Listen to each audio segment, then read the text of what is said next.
तूने नजर से क्या छुआ, दिल था जो तेरा हुआ, कैसा नशा चढ़ गया, तेरी याद में खो गया।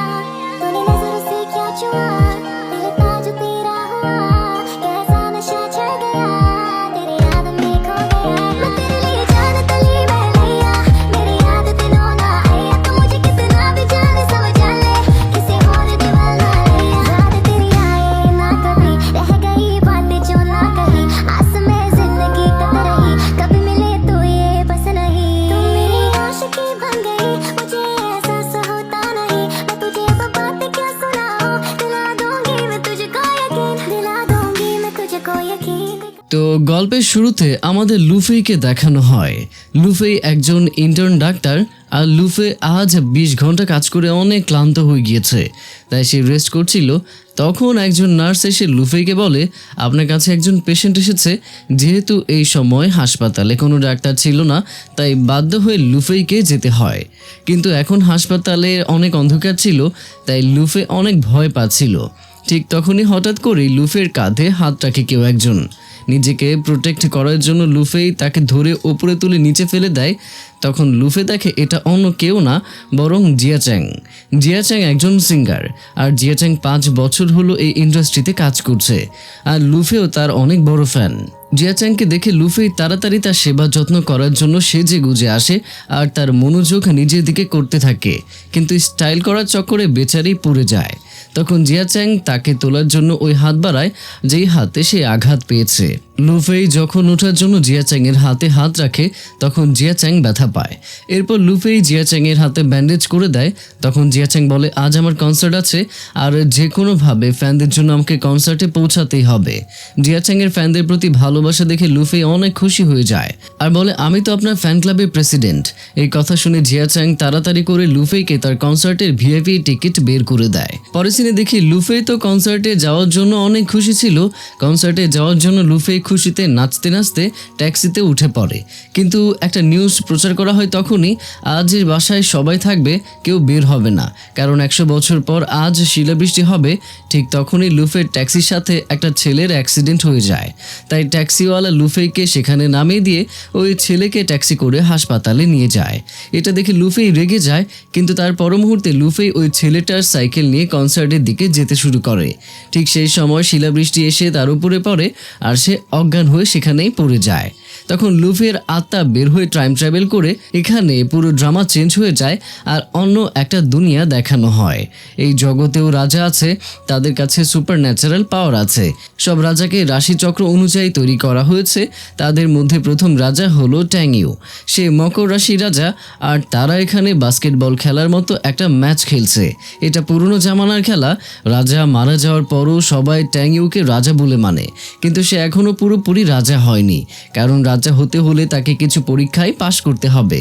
অন্যদিকে মেষ রাশির আরেক রাজা শ্যাংইউকে দেখানো হয়। সে ট্যাংইউর ব্যাপারে খারাপ কথা বলছিল, কারণ তারা দুজন প্রতিদ্বন্দ্বী ছিল। শ্যাংইউর কাছে স্পিড সুপার পাওয়ার ছিল, মানে সে অনেক স্পিডে দৌড়াতে পারত। এরপর আমাদের মিথুন রাশির আরেক রাজা ইয়াংজিনকে দেখানো হয়। তার পাখিদের সাথে কথা বলার সুপার পাওয়ার ছিল, সে খুব সহজেই তাদের ভাষা বুঝতে পেরে যায়। এই দুই রাজা লর্ড চ্যানের জন্য কাজ করে, মানে মিথুন রাশির রাজা ত্যাংমায়ের জন্য কাজ করে। আর এটাই হলো আমাদের দ্বিতীয় রাজা, তার কাছে ভবিষ্যৎ বাণী করার সুপার ন্যাচারাল পাওয়ার আছে। সে ট্যাংইউর আঙ্কেল, আর যতদিন ট্যাংইউ পুরোপুরি রাজা না হবে ততদিন তাদের কাছে আলাদা আলাদা তলোয়ার থাকবে, আর তারা নিজেরাই নিজেদের রাজা। আর তারা দুজন যেহেতু প্রতিদ্বন্দ্বী, তাই তারা সব সময় একে অপরের নামে বাজে কথা বলে। আর তাদেরকে এই জগতে ত্যাংমা আর ট্যাংইউকে রাজা বলে ঘোষণা করা হয়েছে, আর বাকি সব রাজা তাদের আন্ডারে কাজ করে। যাই হোক, খেলা করার সময় যেই ট্যাংইউর বল তাংমায়ের চায়ের কাপের উপরে পড়ে, আর তাংমা যখন ওই বল তোলে তখন সে এখানে একটা ভবিষ্যৎবাণী দেখতে পায় যে সে লুফিকে কিস করছে। আর যখন তাংমা বল পানিতে ফেলে দেয়, তখন সাথে সাথে পানি নিচ থেকে লুফি বের হয়, আর সামনে ট্যাংইউকে দেখে অনেক অবাক অবাক হয়ে যায় আর বলে, তোমার তো এখন কনসার্টে থাকার কথা, তাহলে তুমি গোসল কেন করছো? আসলে লুফেই ট্যাংইউকে তার ওই জগতে জিয়াচ্যাং মনে করছে। ওইদিকে ট্যাংইউ তো কিছু বুঝতে পারছিল না, তাই সে লুফিকে পানিতে ফেলে দেয়। আর তারপর সবাই মিলে উপরে উঠে শুধু লুফির দিকেই তাকিয়ে থাকে, কারণ লুফির কাপড় তাদের জগতের মানুষের থেকে আলাদা ছিল। কারণ লুফি তো মডার্ন জগতের আর এটা তো পুরনো জগৎ। লুফিকে দেখে সবাই মনে করে যে সে হয়তো ট্যাংইউকে মারতে এসেছে, তাই লুফিকে জেলে বন্দি করে রাখার কথা বলা হয়। তখন এখানে আমাদের কন্যারাশি জ্যাংকে দেখানো হয়। তার কাছেও সুপার ন্যাচারাল পাওয়ার আছে, সে তার মনের শক্তি দিয়ে সবকিছু পরিবর্তন করতে পারে। সে মনের দিক থেকে খুবই ভালো আর সহজ সরল, তাই সে লুফিকে জেলে বন্দি করতে নিষেধ করে। কিন্তু ট্যাংইউ তো লুফিকে মেরে ফেলার হুকুম দিতেই চাচ্ছিল। ঠিক তখনই সেখানে ট্যাংমা আসে। তখন দুজন প্রতিদ্বন্দ্বী সামনাসামনি হয়, আর ট্যাংমা যেহেতু আগেই ভবিষ্যৎ দেখেছিল, তাই সে ভাবে যে লুফির সাথে হয়তো এর কোনো কানেকশন আছে। তাই সে লুফিকে বাঁচানোর জন্য বলে, সে আমার নিত্যরত তরুণী, তাই তুমি তাকে মারতে পারো না। আর তোমার কাছে এখন মিলিটারি পাওয়ার নেই, কারণ তুমি এখন পুরোপুরি রাজা হওনি। এসব বলে ট্যাংমা লুফিকে সেখান থেকে নিয়ে চলে যায়। তারা চলে যাওয়ার পর ট্যাংইউ কিছু চিন্তা ভাবনা করে আর তার একজন সেনাকে বলে, ফটকে গিয়ে মাস্টার ফ্যাং লিকে বলো যে ট্যাংমায়ের উপরে নজর রাখতে, কারণ আমার মনে হয় সে কিছু একটা লুকাচ্ছে। কিন্তু বন্ধুরা, মাস্টার ফ্যাংলি আর অন্য কেউই নয়, বরং তাদের সবার সেনাপতি। সে সব সৈনিকদের ট্রেনিং করায় আর তার কাছেও সুপার পাওয়ার আছে। সে তার পাওয়ার দিয়ে তার চারদিকে একটা সুরক্ষা কবচ তৈরি করতে পারে। অন্যদিকে যখন লুফির জ্ঞান ফিরে আসে, তখন সে তার আশেপাশে সব জিনিস দেখে অবাক হয়ে যায়। আর তারপর যখন নিজের দিকে তাকায়, তখন নিজেকে সে অন্যরকম পোশাকে দেখে চমকে যায়। এরপর লুফি ভাবে হয়তো এখানে কোনো ড্রামার শুটিং চলছে, তাই সে বাইরে যাওয়ার চেষ্টা করে, কিন্তু মেড তাকে বাইরে যেতে দেয় না। তাই সে তার ইলেকট্রিক মেশিন বের করে মেডকে ভয় দেখায় আর সেখান থেকে পালিয়ে যেতে শুরু করে। তখন সেখানকার সবাই লুফির পেছন পেছন ছুটতে শুরু করে। বাইরের আওয়াজ শুনে মিস্টার ফ্যাংলি বাইরে আসে, আর তখনই দৌড়াতে দৌড়াতে ফ্যাংলি একটা ফুলের টব ছুঁড়ে মারে, আর সেটা গিয়ে ফ্যাংলির মাথার উপরে পড়ে। কিন্তু আশ্চর্যের ব্যাপার হলো, এখানে ফ্যাংলির পাওয়ার কাজ করে না। এটা দেখে ফ্যাংলি অনেক অবাক হয়ে যায়, আর সবার সামনে অপমানিত হওয়ার জন্য সে আবারও লুফিকে ওই ফুলের টব ছুঁড়ে মারতে বলে, যাতে সে তার সুরক্ষা কবচ বানাতে পারে। কিন্তু এইবারও তার পাওয়ার কাজ করে না, আর সে আবারও সবার সামনে অপমানিত হয়ে যায়। মাস্টার ফ্যাংলির এই অবস্থা দেখে ট্যাংমার অনেক হাসি পায়, কারণ সে তার প্রতিদ্বন্দ্বী ট্যাংইউর লোক ছিল। তারপর ট্যাংমা লুফিকে সেখান থেকে সাথে করে ভেতরে নিয়ে আসে, আর তখন লুফি ট্যাংমাকে সরি বলে আর বলে, এখানে আমার কোনো দোষ নেই, কারণ মাস্টার ফ্যাংলি আমাকে ওই ফুলের টব ছুঁড়ে মারতে বলেছিল। তখন ট্যাংমা লুফিকে তার নাম জিজ্ঞাসা করে। তারপর যখন দুজনের পরিচয় দেয়, এসব শোনার পর লুফি বুঝতে পারে যে সে তো ইনসেক্ট এড়িয়ে এসেছে। এখন সে কি করবে, এসব ভেবে লুফি অনেক চিন্তায় পড়ে যায়, আর সে এখান থেকে পালাতে শুরু করে। ঠিক তখনই সে টেস্টি খাবারে ঘ্রাণ পায়, তাই সে ঘুরে বলে, আগে আমি খাবার খেয়ে নেই, তারপর এখান থেকে চলে যাব। কারণ লুফি তো এখনও মনে করছিল যে ট্যাংমা তার সাথে মজা করছে, আর হয়তো সত্যি এখানে কোনো ড্রামা শুটিং চলছে। অন্যদিকে ট্যাংইউ মাস্টার ফ্যাংলিকে নিয়ে মজা করে আর তাকে একটা স্কেচ দেয়। এটা মাস্টার ফ্যাংলির ওই স্কেচ যখন লুফি তার মাথার উপরে ফুলের টব ছুঁড়ে মেরেছিল। আর এই স্কেচ দেখে সে অনেক লজ্জা পেয়ে যায় আর ট্যাংইউকে সরি বলে। ওইদিকে যখন লুফি খাবার খাচ্ছিল, তখন সে দেখে খাবারগুলো ধীরে ধীরে অদৃশ্য হয়ে যাচ্ছে। এটা দেখে লুফি যখন টেবিলের নিচে উকি দেয়, তখন দেখে একটা ছোট্ট বাচ্চা খাবারগুলো চুরি করে খাচ্ছে। বাচ্চাটা লুফিকে দেখেই পালাতে শুরু করে দেয়। ওদিকে লুফিও বাচ্চাটাকে ধরার জন্য তার পেছনে পেছনে দৌড়াতে শুরু করে। আর দৌড়াতে দৌড়াতে সে মহলের বাইরে চলে আসে, আর দৌড়ানোর সময় হঠাৎ করেই সে একটা গর্তে আটকে যায়।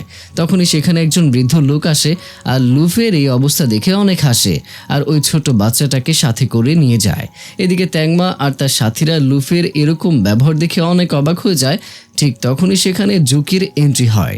জুকি হলো ট্যাংমার সেনাপতি। জুকি এসে লাথি মেরে সেখান থেকে তাকে বের করে। এটা দেখে লুফির অনেক রাগ হয়ে যায়। তারপর সে সোজা মার্কেটের ভেতরে গিয়ে ঘুরতে শুরু করে। ঘোরার সময় তার সাথে একটা ছেলের দেখা হয়। ছেলেটা তার সাথে অনেক ছোট ছোট পুতুল নিয়ে ঘুরছিল। সে লুফিকে বলে, আমাদের এখানে আজ অনেক বড় উৎসব আছে, আর যে মেয়ে এই স্ট্যাচু তার পছন্দের কোনো ছেলেকে দেবে তাহলে সে সারা জীবন তার হয়ে যাবে। লুফের এইসব কথা ফালতু মনে হয়, তাই সে স্ট্যাচু নেবে না বলে সেখান থেকে চলে যায়। অন্যদিকে ট্যাংইউর দাদি মা ইয়াংয়ের সাথে কথা বলছিল। আসলে সে চায় তাড়াতাড়ি ট্যাংইউ আর ইয়ানের বিয়েটা হয়ে যাক। প্রিয়জনেরা, আপনাদের আরও একটা কথা বলি, ইয়ানের কাছেও সুপার পাওয়ার আছে। সে যে কোনো সময় যে কোনো জায়গায় অদৃশ্য হয়ে যেতে পারবে, আর ইয়ানও তার রাজ্যের রাজকুমারী। আবার ট্যাংইউর দাদিমার ফ্রেন্ডের নাতি, কিন্তু ইয়ানের তো ট্যাংইউকে একদমই পছন্দ না, কারণ ট্যাংইউ বদমেজাজি আর সে কখনোই হাসতো না। এদিকে ট্যাংইউ ইয়ানকে খুব একটা পছন্দ করে না, কিন্তু ফ্যামিলির জন্য শুধু তারা একে অপরের সাথে আছে। পরে সিনে দেখি এখানে উৎসব শুরু হয়ে যায় আর সব মেয়েরা তাদের নিজেদের পছন্দের ছেলেকে স্ট্যাচু দিচ্ছে। তখনই এখানে এন্ট্রি হয় ট্যাংতাংয়ের। ট্যাংতাং ট্যাংইউর ছোট ভাই, আর সে অনেক স্মার্ট আর হ্যান্ডসাম। তখনই উপর থেকে একটা মোটা মেয়ে আরও কয়েকজন মেয়ে মিলে ট্যাংতাংকে একটা স্ট্যাচু দেয়, আর স্ট্যাচুগুলো ট্যাংতাং নিয়েও নেয়, কারণ ট্যাংতাং জানতোই না যে আজ ওই উৎসব। ট্যাংতাং যখন চলে যেতে শুরু করে তখন মোটা মেয়ে আর বাকি সবাই ট্যাংতাংয়ের সামনে আসে আর বলে, তুমি তো সবার স্ট্যাচু নিয়ে নিয়েছো, তাহলে এখন বলো তুমি কাকে বিয়ে করতে চাও।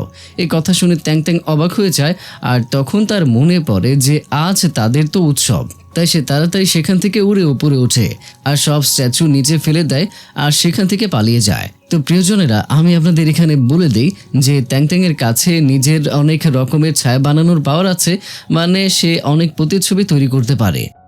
অন্যদিকে আমাদের চ্যাংকে দেখানো হয়। আসলে চ্যাং ট্যাংইউর বলার জন্য লুফের উপরে নজর রাখছে। লুফে যখন দেখে চ্যাং তাকে ফলো করছে তখন সে চ্যাংয়ের চোখে ধুলো দিয়ে পালিয়ে যায়। আর এদিকে জুকিও লুফের পিছু করতে করতে এখানে চলে এসেছে, কারণ লুফের খেয়াল রাখার জন্য ট্যাংমা জুকিকে পাঠিয়েছে।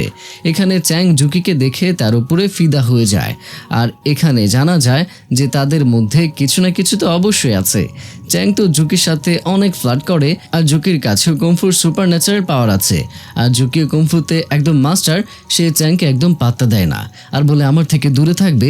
এদিকে ট্যাং ওই মেয়েদের থেকে পালানোর জন্য উড়ে এসে এক জায়গায় লুকায়, আর সে জায়গায় লুফেও লুকিয়েছিল। তখন দুজন দুজনকে দেখে অনেক ভয় পেয়ে যায়।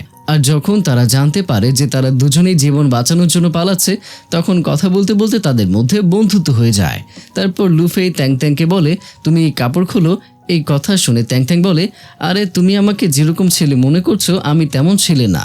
এর কিছুক্ষণ পর দেখা যায় লুফেই সেখান থেকে পালিয়ে যাচ্ছে।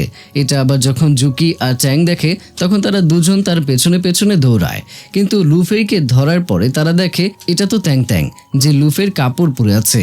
অন্যদিকে লুফেই সেখান থেকে পালিয়ে একটা হোটেলে আসে রুম নেওয়ার জন্য। তখন সেখানকার ওনার লুফেইকে ঘুরে ঘুরে দেখছিল, কারণ লুফেই ছেলেদের কাপড় পরেছিল, তাই তার লুফেইকে চোর মনে হয় আর তার লোককে লুফের পিছু করতে বলে। তারপর সে লুফেকে সেখানে একটা রুমও দিয়ে দেয়। এদিকে জুকি আর চ্যাং যখন লুফেকে খুঁজতে খুঁজতে ওই হোটেলের সামনে আসে তখন লুফেই তাদের দেখে। তখন লুফেই তাদেরকে দেখে দুজন ছেলের সাহায্যে ওপর থেকে সোজা নিচে পানিতে লাফ দেয়। লুফেইকে খুঁজে না পেয়ে জুকি এসে ট্যাংমাকে বলে লুফেইকে খুঁজে পায়নি। এই কথা শুনে ট্যাংমা কিছু বলে না, কারণ ট্যাংমা তো আগে থেকেই জানতো যে লুফে যেখানেই যাক না কেন ঘুরে ফিরে সে আমাদের কাছে আসবে। এদিকে লুফে যে কোনোভাবে ট্যাংইউর মহলে প্রবেশ করতে চাচ্ছিল, কারণ লুফে ট্যাংইউকে জিয়াচ্যাং মনে করছিল আর সে ভাবছিল সে হয়তো তার স্মৃতিশক্তি হারিয়ে ফেলেছে, তাই লুফে তার সাথে দেখা করে তার স্মৃতিশক্তি ফিরিয়ে আনবে আর তারপর তারা দুজন এখান থেকে পালিয়ে যাবে। কিন্তু লুফেই তো এখনো জানে না যে সে তো এনসেন্ট এরিয়ায় চলে এসেছে। যাই হোক, লুফেই যেমন তেমন করে মহলের ভেতরে প্রবেশ করে। ট্যাংইউ একটা ছায়া দেখে ভাবে হয়তো এটা তার ছোট ভাই ট্যাং। এদিকে লুফে সেখানে লুকিয়ে পড়ে। ট্যাংইউ যখন ছায়াটাকে ধরার জন্য পেছনে পেছনে যেতে শুরু করে তখনই সেখানে ট্যাং চলে আসে আর বলে আজ তো আমি বড় বাচ্চা বেঁচে গেছি, আর তার জন্য আমাকে একটা মেয়ে সাহায্য করেছে। ট্যাংকে দেখে ট্যাংইউ অনেক অবাক হয়ে যায় আর সে সৈনিকদের ডেকে রুম চেক করতে বলে। তখন সৈনিকরা লুফেকে হাতে নাতে ধরে ফেলে। লুফেকে দেখে ট্যাং তাকে জেলে বন্দি করে রাখতে বলে, কারণ ট্যাংইউর মনে হয় যে সে হয়তো আবারও আমাকে মারার জন্য এসেছে। কিন্তু তখন ট্যাং তাকে থামানোর চেষ্টা করে, কিন্তু ট্যাংইউ ট্যাংয়ের কথা শোনে না আর বলে ট্যাং এই মেয়ে তোমার ভাইকে মারতে এসেছে। এই কথা শুনে বেচারা ট্যাংও কিছু করতে পারে না। লুফে তো ট্যাংয়ের স্মৃতি ফেরানোর জন্য একটা গানও গায়, যে গান মডেল জিয়াচ্যাং গিয়েছিল, কিন্তু লুফে তো কোনোভাবেই বুঝতে পারে না যে এটা এনসেন্ট এরিয়ার ট্যাংইউ। তারপর সৈনিকরা তাকে জোর করে জেলে নিয়ে যায়। জেলে যাওয়ার পরই একজন লোক সৈনিকদের উপরে আক্রমণ করতে থাকে। তখন লুফি তাড়াতাড়ি তার ইলেকট্রিক মেশিন বের করে সোজা সবাইকে কারেন্ট দেয় আর সবাই সেখানে পড়ে যায়। তখন তাদের মধ্য থেকে একজন সৈনিক উঠে বলে, তুমি অফিসের লোকদের অনেক ভালো করে সামলাতে পারবে। তো বন্ধুরা, লোকটা কিসের অফিস আর কাদের কথা বললো এটা তো আমরা পরে জানতে পারবো। ওইদিকে ট্যাংমা যখন জানতে পারে যে ট্যাংইউ লুফিকে জেলে বন্দি করে রেখেছে আর খুব তাড়াতাড়ি তাকে মেরে ফেলবে, এই কথা শুনে ট্যাংমা তাড়াতাড়ি তার লোকেদেরকে নিয়ে ট্যাংইউর মহলে প্রবেশ করে। ট্যাংইউর লোকেরা ট্যাংমাকে বাধা দেয়, কিন্তু ট্যাংমা এতটাই রেগেছিল যে সে কারোর কথা না শুনে ভেতরে চলে আসে আর ট্যাংইউর সাথে তর্ক করতে লেগে যায়। ট্যাংইউ বলে, ওই মেয়ে আমাকে মারতে এসেছিল। এই কথা শুনে ট্যাংমা বলে, কিন্তু তুমি তো এখনো অফিসিয়ালি রাজা হওনি, তাহলে ওই মেয়ে তোমায় কেন মারতে আসবে? আমার মনে হয় সে ভুল করে এখানে চলে এসেছে, আর এমনিতেও সে আমার নিতরত তরুণী, আর যেহেতু তোমার কাছে এখন মিলিটারি পাওয়ারও নেই, তাই তুমি শুধু লুফিকেই না বরং কাউকেই মারতে পারবে না। তারপর ট্যাংমা বলে, আমি তোমার বাবাকে প্রমিস করেছিলাম যে মিলিটারিদের সবকিছু খেয়াল আমি রাখবো। এসব শুনে ট্যাংইউ বলে, এখন থেকে ওই পাওয়ার আমি চাই, আর তার জন্য আমাকে কি করতে হবে। তখন ট্যাংমা তাকে দুইটা শর্ত দেয়। প্রথম শর্ত হলো আগে 10,000 লোকের সাইন লাগবে, তাহলে আমি বুঝবো সবাই তোমাকে রাজা বানাতে চায়। আর দ্বিতীয় হলো তোমাকে 4 রাশির রাজার সাথে যুদ্ধ করতে হবে আর তোমাকে জিততে হবে, তারপরে তোমাকে রাজা হিসেবে ঘোষণা করা হবে। এই কথা বলে ট্যাংমা সেখান থেকে চলে যায়। তখন ট্যাং তার ভাই মানে ট্যাংইউকে একটা বুদ্ধি দেয় যে লুফিকে অফিসিয়ালি ছেড়ে দেওয়ার আগে আজ রাতে আমি তাকে এখান থেকে ছাড়িয়ে নেব, যাতে সে ট্যাংমার কাছে যেতে না পারে, কারণ ট্যাংমা তো কাল তাকে নিতে আসবে। ওইদিকে লুফি জেলে সব সৈনিকদের চিকিৎসা করছিল, কারণ সে তো একজন ডাক্তার ছিল। এখানে লুফি সব সৈনিকদের বোঝায় যে সবাইকে নিজের খেয়াল রাখতে হবে। তখনই সেখানে ট্যাং চলে আসে আর লুফিকে সেখান থেকে নিয়ে যেতে শুরু করে। তখন সেখানকার সব সৈনিক এমন ব্যবহার করে যেন তারা কেউ ট্যাংকে দেখেইনি, কারণ এই সব কিছু ট্যাংয়ের প্ল্যান, আর তার সাথে সব সৈনিকরাও আছে।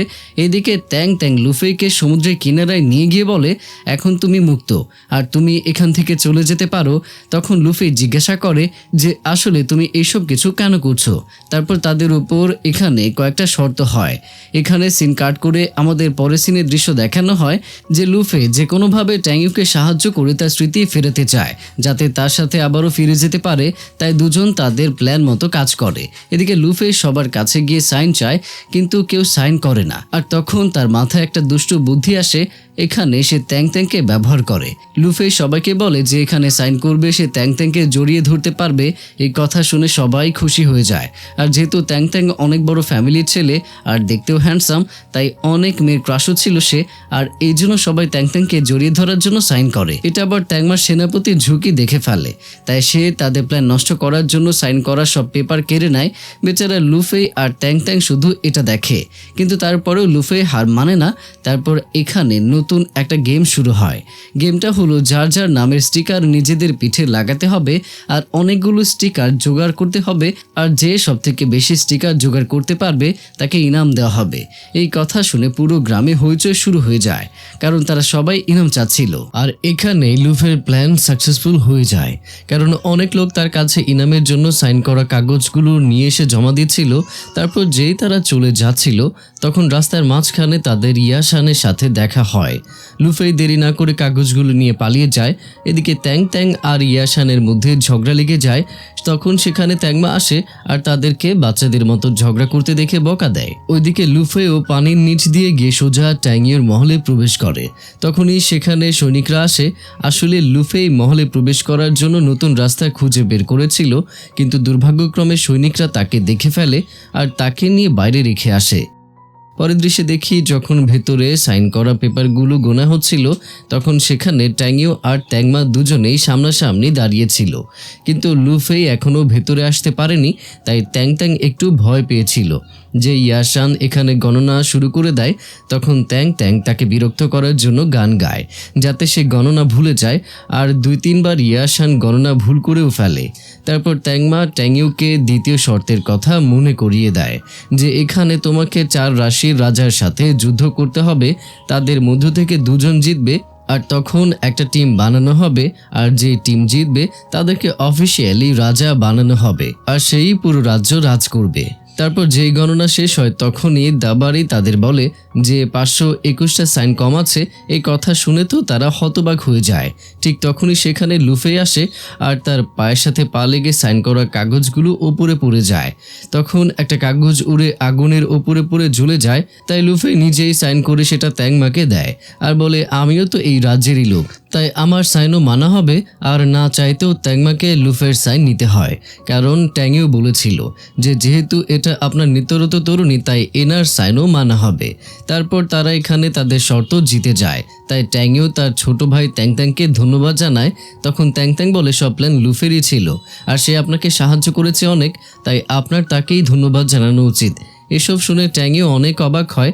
তারপর যে ট্যাংও লুফেকে ধন্যবাদ দিতে যায় তখন দেখে লুফে ক্লান্ত হয়ে যাওয়ার কারণে তার রুমেই ঘুমিয়ে পড়েছে, কিন্তু অদ্ভুতভাবে ঘুমাচ্ছে। তাই ট্যাংও তাকে ঠিক করার জন্য কাছে যায়। আর তখন লুফে ঘুমের মধ্যে উঠে ট্যাংওকে কিস করে আর আবারও ঘুমিয়ে পড়ে। ট্যাংও নিজের সাথে কি হয়েছে এটা ভেবে সে অনেক চমকে যায়। এরপর যখন ট্যাংও লুফেকে ঘুম থেকে ডাকতে থাকে তখন লুফে ঘুম থেকে উঠেই ট্যাংওকে বলে তুমি আমার রুমে কি করছো? তখন ট্যাংও লুফেকে তুলে বলে জানো কাল রাতে আমাদের মধ্যে কি হয়েছিল? কিন্তু তখন তাদের দুজনের মধ্যে ঝগড়া লেগে যায় আর দুজন অদ্ভুত রকমভাবে ফাইট করছিল। তারপর দুজনের মধ্যে রোমাঞ্চকর কিছু হতেই যাবে, ঠিক তখনই সেখানে ট্যাং চলে আসে আর নিজের চোখ বন্ধ করে বলে এখানে কি হচ্ছে? ট্যাংয়ের কথা শুনে ট্যাংও লুফের কাছ থেকে দূরে সরে যায় আর লুফেকে বলে তুমি আমার ছোট ভাই ট্যাংকে অনেক সাহায্য করেছো, তাই তুমি বলো তুমি কি চাও? তখন লুফে কিছুক্ষণ ভেবে বলে আমি তোমার সাথে গোসল করতে চাই, তাও আবার সেই জায়গায় যেখানে আমাদের প্রথমবার দেখা হয়েছিল। এই কথা শুনে ট্যাংও আর ট্যাং দুজনেই অবাক হয়ে যায়।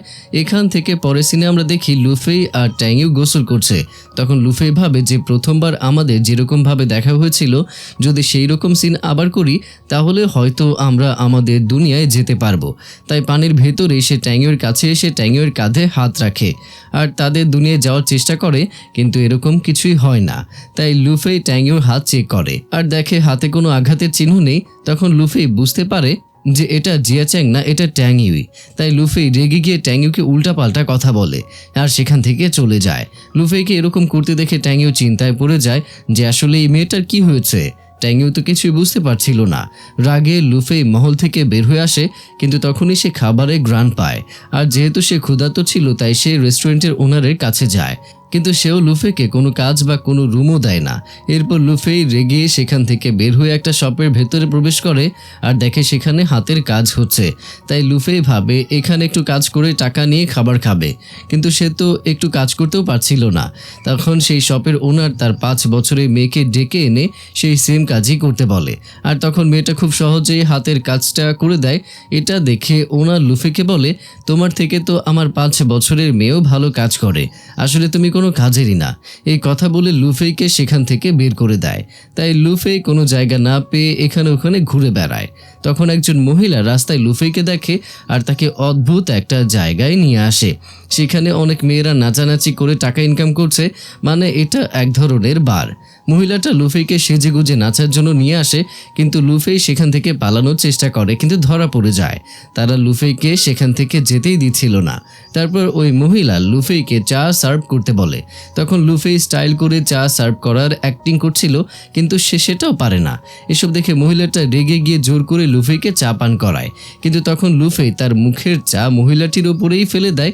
আর সেই সময় তাদের একজন ক্লায়েন্ট এসে সব মেয়েদের উপরে চিৎকার করতে থাকে আর বলে এমন কোনো মেয়েকে পাঠাও যে অনেক বেশি সুন্দর আর আমার যেন অনেক পছন্দ হয়। তখন তারা লুফেকে তার কাছে পাঠায়, কিন্তু লুফেই তো মনে করে যে হয়তো ওই লোক তাদের সবার সাথে রাগারাগি করছে, তাই তাকে বকা দেওয়ার জন্য হয়তো আমাকে পাঠাচ্ছে। এই ভেবে লুফে ওই লোককে অনেক বকা দেয় আর কয়েকটা থাপড়ও মারে। এটা দেখে সেখানকার সবাই অবাক হয়ে যায়।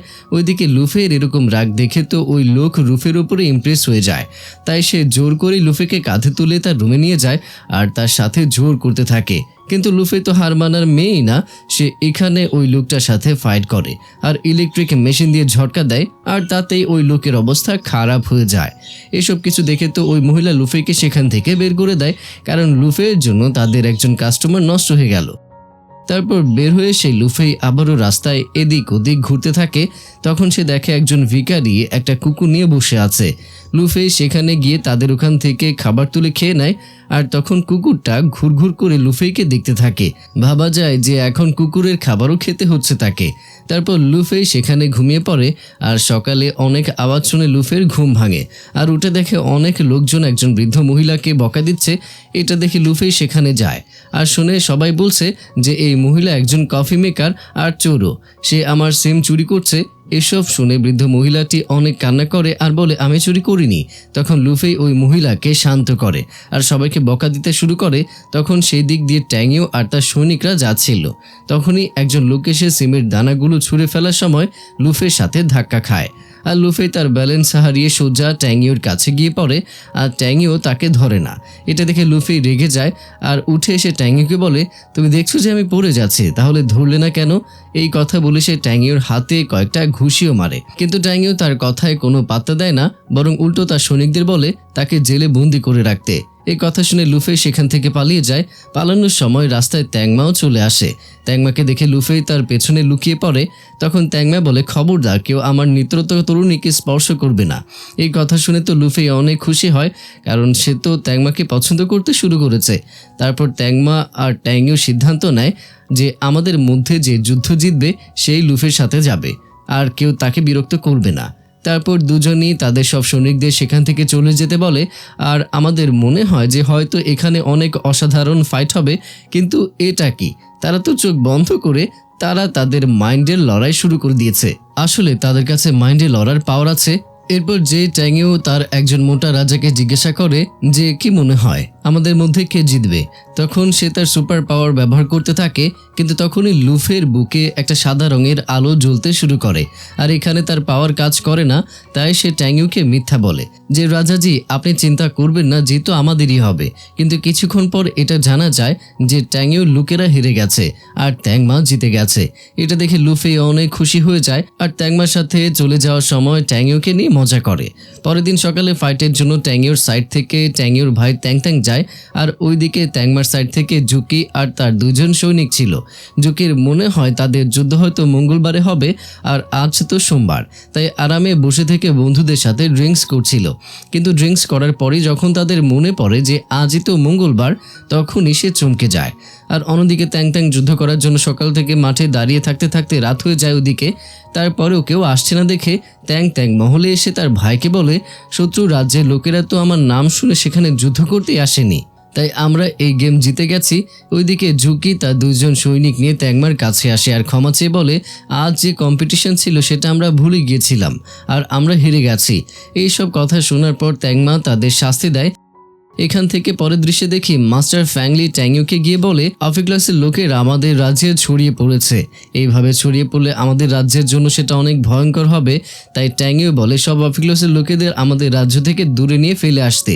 তো প্রিয়জনেরা, এই অফিক্লাসের লোকেরা কারা আর তাদের কি রহস্য, এটা আমরা একটু পরেই জানতে পারবো। তো পরে সিনে দেখি লুফে এখানে অনেক খুশি ছিল আর ট্যাংমা তার জন্য অনেকগুলো জুয়েলারি পাঠিয়েছে। এসব দেখে লুফে আরো অনেক বেশি খুশি হয়ে যায়। এরপর সে ট্যাংমা আর জিয়াসাং এর সাথে বসে গল্প করছিল। তখন লুফে জিংসাংকে জিজ্ঞাসা করে যে আমি শুনেছি তুমি অনেক টাকা ইনকাম করো, তাহলে তুমি কি সেই ট্রিক আমাকেও বলবে, যে ট্রিক কাজে লাগিয়ে তুমি টাকা ইনকাম করো? তখন জিংসাং বলে আমি প্রাণীদের কথা বুঝতে পারি আর তাদের সাথে তাদের ভাষায় কথাও বলতে পারি, আর আমি আমার এই ট্যালেন্ট ব্যবহার করে টাকা ইনকাম করি।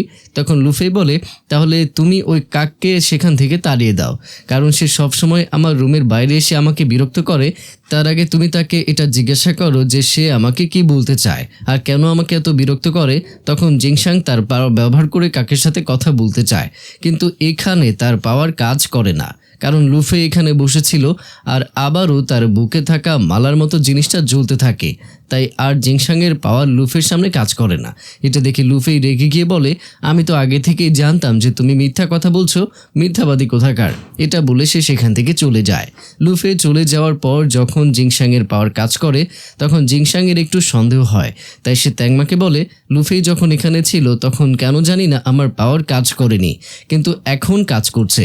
এই কথা শুনে ট্যাংমা বলে, আমার মনে হয় না যে লুফির মধ্যে এমন কিছু আছে যা আমাদের এত পাওয়ারফুল শক্তিকে হার মানাবে।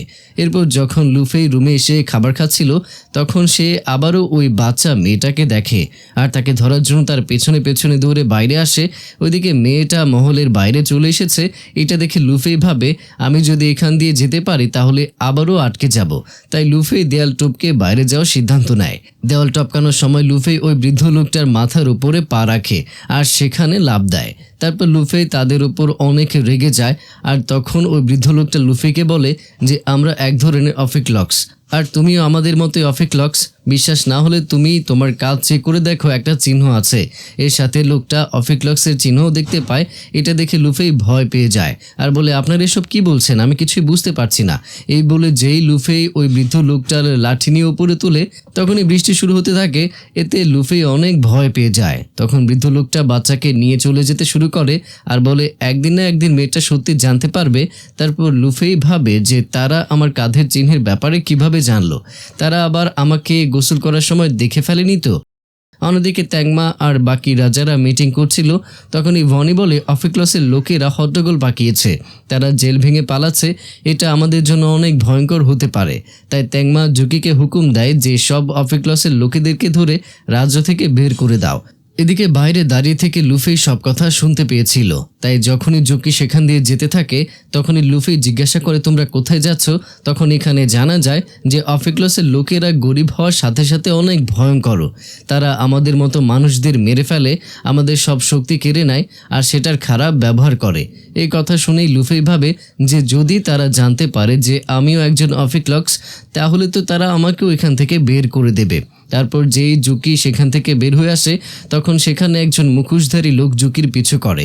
জুকি যাওয়ার সময় রাস্তায় চ্যাংয়ের সাথে দেখা হয় আর এখানে আবারও চ্যাং জুকির সাথে ফ্লার্ট করতে শুরু করে আর বলে, আগে তুমি আমাকে একটা চান্স দিয়ে তো দেখো, তারপর ধীরে ধীরে তুমিও আমাকে ভালোবাসতে শুরু করবে। এখানে তাদের দুজনের কথা শুনে বোঝা যায় যে তাদের দুজনের ফ্যামিলির লোকেরা চায় তাদের দুজনের বিয়ে দিতে, কিন্তু চ্যাং শত্রুর রাজ্যে থাকার কারণে জুকি তাকে একটুও পাত্তা দেয় না। এরপর যখন জুকি সেখান দিয়ে চলে যেতে শুরু করে তখন চ্যাং ভুল করে ওই লোকের হাত ধরে ফেলে যে এতক্ষণ জুকির পিছু করছিল। আসলে সে জুকিকে মারতে এসেছিল। লোকটা যে জুকির উপরে আক্রমণ করতে যাবে তখনই চ্যাং ভুল করে তার হাত ধরে ফেলে। তখনই লোকটা কোনো মতে চ্যাংয়ের হাত থেকে নিজের হাত ছাড়িয়ে নিয়ে সেখান থেকে পালিয়ে যায়। এটা দেখে তারা দুজনও ওই লোকের পিছু নেয়।